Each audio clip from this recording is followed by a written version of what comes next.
Hello guys, welcome back to the channel. In this video, I'll be showing you how you can disable editing in Google Sheets Mobile.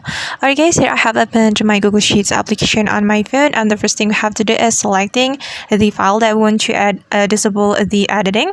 And for example, I'm going to select this file because I have set this file to be edited by anyone. So just click on this three dots button on the file, and then there will be some options for you, and you have to select manage access right here. Okay, and after that, you have to change the access. And as you can see that anyone with the link can edit my file, and I'm going to change it. So just click on this option. Then you can click on editor right here, and then you can click on viewer.